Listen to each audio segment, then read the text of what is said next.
So, ladies and gentlemen, after 2 videos of me just ranting, it's finally time to get the hands dirty and dig into this motherfucker. Start dismantling it.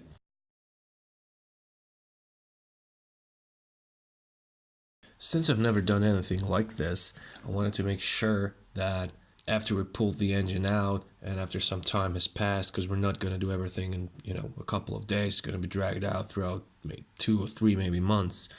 So, because I'm waiting on some parts to arrive. So in order for me to remember where each wire goes and where each hose goes, I simply marked each and every wire and hose with a bit of masking tape, put a number on it, and then in my notebook I wrote that number and what the wire or hose is for. That way I'll remember. Also, I took pictures of each and every connection before I unplugged anything. I made little videos, short videos for myself, just to have a even better visualization of what is where.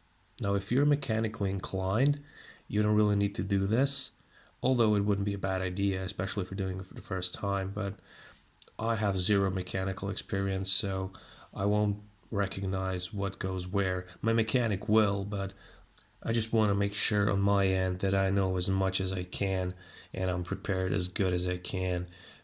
In case, my mechanic gets lost for whatever reason, or maybe he doesn't know which hose, especially from the supercharger, or which wire goes where, we'll have a visual note and a written down note so we can remember.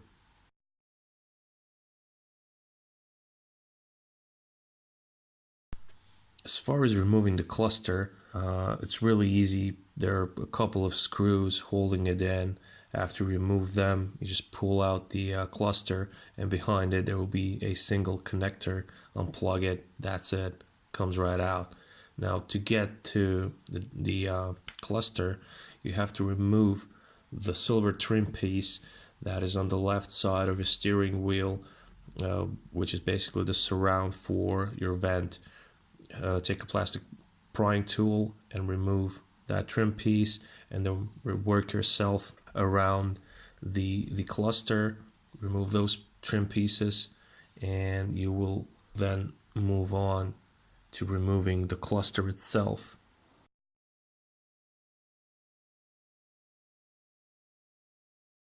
You will need a couple of elements to hopefully avoid pets getting triggered.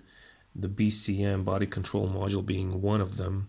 It is located at the passenger side, down below where the kick panel is. It is hidden behind a plastic trim piece which you need to remove. It might look a bit intimidating, but it's really just a couple of connectors that you need to undo, and a couple of screws you need to unscrew to get the whole thing out. It comes out in one piece. You don't really need to mark anything here, because the good thing is each connector is different. So even if you wanted to, you can't connect the connector into a wrong connector. So it only goes into one place, and that's it.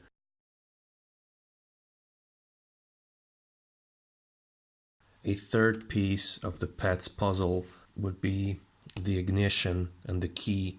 Preferably you'll want to have the original key, so you don't need to get your keys programmed, but you will need to remove the cylinder and the chip that is around it. It's a plastic piece with a chip in it.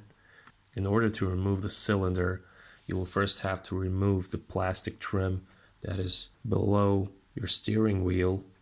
The way I did it was I pulled up the steering wheel and I basically just unscrewed all the screws from underneath the plastic. There's like a hidden screw that I will show you now.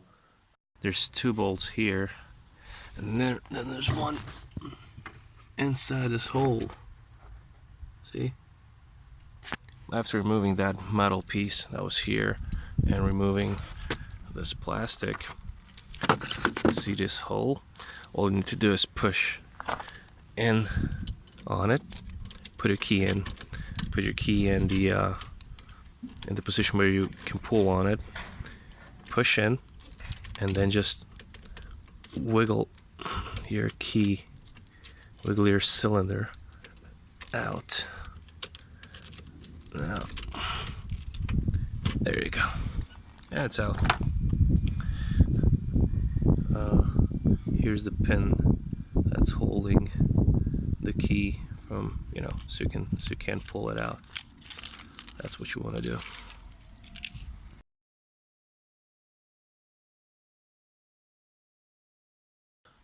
After I was done removing the key cylinder, I moved on to the radio. Now, some people in the forum said that in order to avoid pets getting triggered, you actually have to swap out the radio as well. Now, I've only heard this from one or two guys, so I'm not really sure if that's a thing. The majority of people didn't mention the radio, but since I was tearing apart everything, obviously took out the radio. The car had some kind of aftermarket system in it, probably a subwoofer because it has some sort of little amplifier. All those parts will be for sale as well if anybody's interested.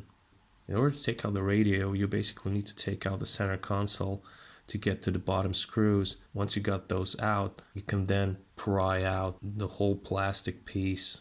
Once that is out, it's just a matter of unbolting the screws and pulling out the radio, disconnecting the connectors, and that's it. Straightforward.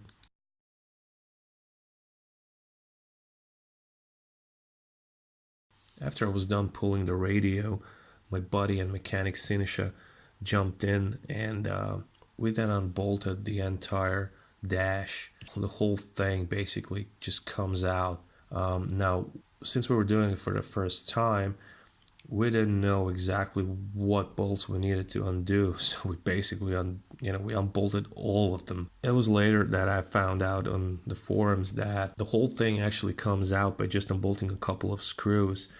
On the far right and far left, just behind the doors, there are 2 or 3 larger bolts you need to take out. Then there's 2, I believe, bolts just underneath the radio that need to come out, and then there's 1 bolt behind the steering wheel. Now, some people have said you don't even need to take out the steering wheel, but it might not be a bad idea. So after undoing those bolts, you basically can pull out the entire dash. The soft part, the plastic part, together with the entire metal brace that's in there. So all of it comes out. The only thing you will need to do is you will need to undo all the connectors, and there's a whole bunch of them behind there. If you want to take out the actual plastic part, the thing you see when you're sitting in the car, that's a pain in the ass. That's what we've been doing unintentionally. There's a ton of screws holding that motherfucker together, and a lot of them are behind the dash. You can't get to them. It's really hard to reach them. If you want to do a 11 to 14 conversion into a 05 to 09 car, which a couple people did, it's a real pain in the ass to unscrew all those screws. It took us almost half an hour to get this piece of shit out. Basically what we're doing, we're just unscrewing every screw that holds this whole center piece in place. There's quite a bunch of them on all sides, and then we're just gonna pull the entire center console out of the car.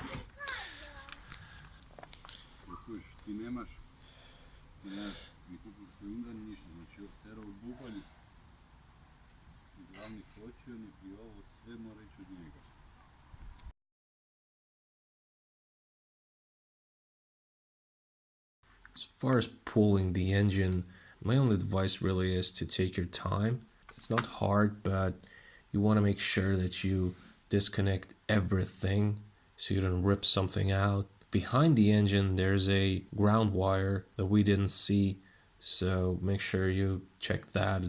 It's hard to see, especially in our case where we didn't have anything holding the transmission up, so it basically dropped and pulled the engine back. So that's the state the car was delivered in, so we didn't see that ground. And once we started pulling out the engine, it didn't go, so we were like, what's happening? And then we saw that there's this wire Other than that, just don't use chains to pull out the engine unless you have a specific mount for them, or you will damage your engine. We use straps, work great.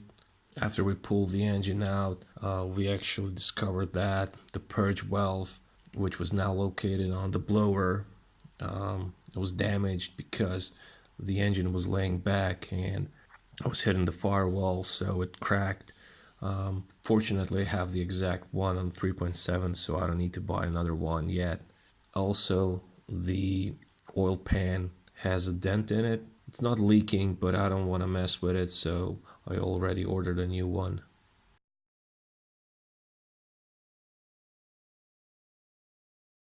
Moving on, I started dismantling the ABS.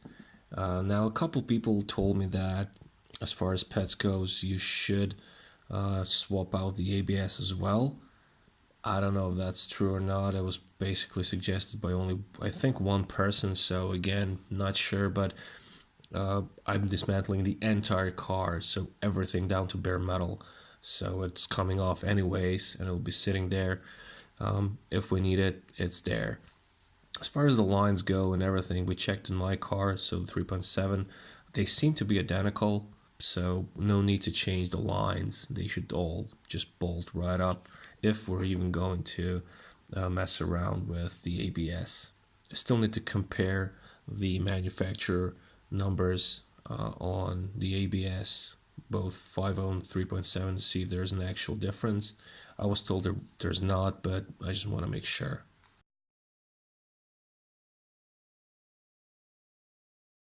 After removing the ABS, I went ahead and removed the body wiring harness. You do not need to do that because the 3.7 and 5.0 have identical body harnesses except for one pin difference in the connector that goes to the ECU, but I'll show you that in another video where I will swap the pins.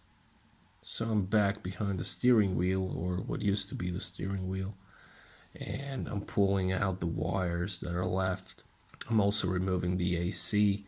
Since the wires are cut and we're not going to use them, I wasn't really too gentle with them. I just made sure, I pull them out and get rid of them. As far as the AC goes, you actually unbolted on the firewall side. So within the engine bay, I think there are 3 bolts. After we remove those, the entire AC comes out. It's really easy, and just make sure you disconnect all the connectors first and then just pull it out. It's all out. This is the dash wiring, everything that was behind the dash, including the AC, and left is a empty shell.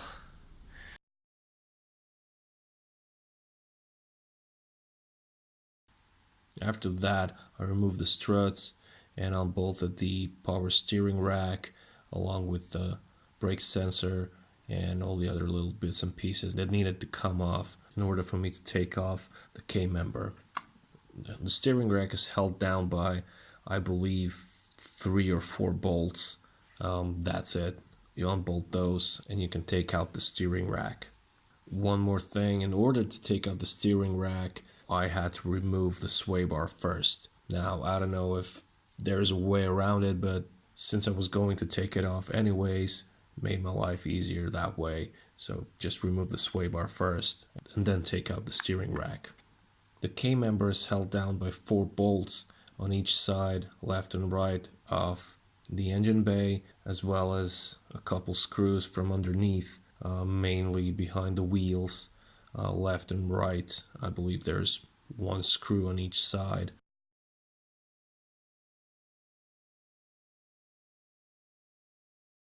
Until we're ready to start assembling the car and doing the prep work, we have to storage the parts somewhere. So this is how you do it professionally. You take an old fucking car sitting outside and you just throw all the shit in there. Very professional. As for the rest, it's in my car, driving the shit home.